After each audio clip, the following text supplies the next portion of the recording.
vous êtes pour ne jamais être malade. Chirurgien, cancérologue, oui. vous enseignez à la faculté de médecine de Montpellier.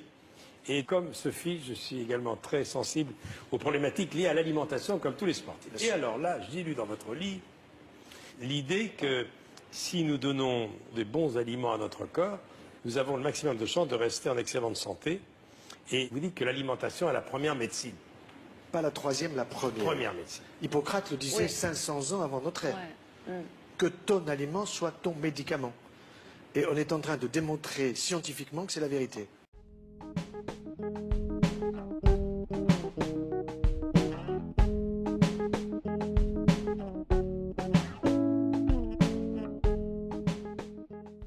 L'obésité augmente les risques de diabète, des cancers, des maladies auto-immunes, mais notre environnement est devenu obésogène. Et vous dites que chaque année, en Europe, le chiffre est incroyable.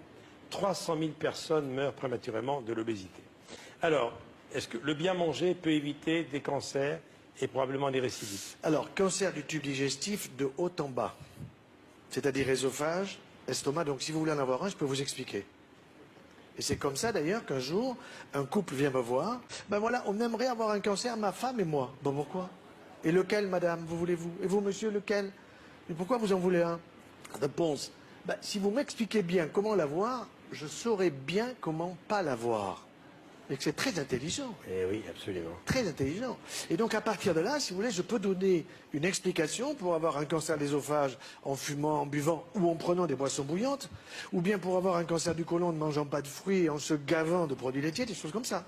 Alors, produits laitiers, vous dites, mais surtout l'excès de viande rouge. Excès de viande rouge. Parce que vous dites une chose incroyable, c'est que la mortalité par cancer, écoute ça, Sophie, est réduite de 40% chez les sujets végétariens. Absolument. 40%.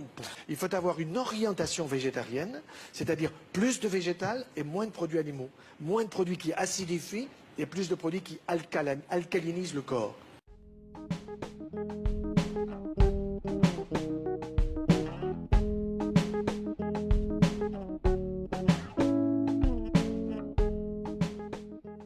Vous dites également que les laitages de vache ne sont pas faits pour l'homme. C'est évident. C'est-à-dire que le lait de la vache, c'est pour le veau. Seulement, on ne met pas le veau sous la vache, on met le petit humain. Et vous savez qu'un veau, après sa naissance, il prend 365 kilos en une année. C'est-à-dire 1 kilo par jour. Alors que vous, ou moi, ou Sophie, en une année après la naissance, nous avons pris 5 kilos avec le lait de maman. C'est le meilleur. Trop de calcium dans les produits laitiers, trop de facteurs de croissance que nous connaissons bien en cancérologie, puisqu'en cancérologie, nous utilisons aujourd'hui des anti-facteurs de croissance.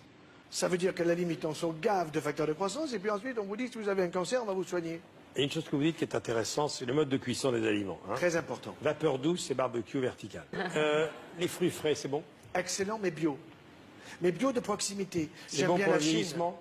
C'est bon pour le vieillissement, pour éviter le vieillissement. Oui. Pour ne pas avoir trop de vieillissement et éviter l'Alzheimer. Sérieusement, pour la journée d'Alzheimer qui est aujourd'hui, 855 000 personnes souffrent de cette maladie et 600 nouveaux cas par jour. Alors vous savez quels sont les premiers signes? Et ça c'est important que nous puissions le dire aujourd'hui.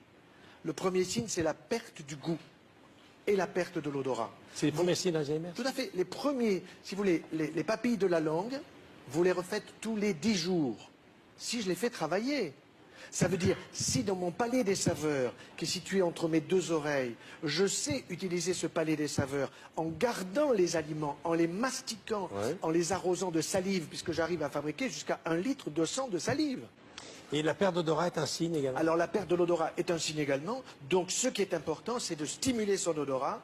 Est-ce que le stress conduit à la malbouffe? Oui, le stress conduit à la malbouffe parce que quand vous êtes stressé, vous caressez votre estomac. Alors, vous le gavez de produits que vous mastiquez pas, et à ce moment-là, vous vous retrouvez avec, évidemment, un surpoids très net.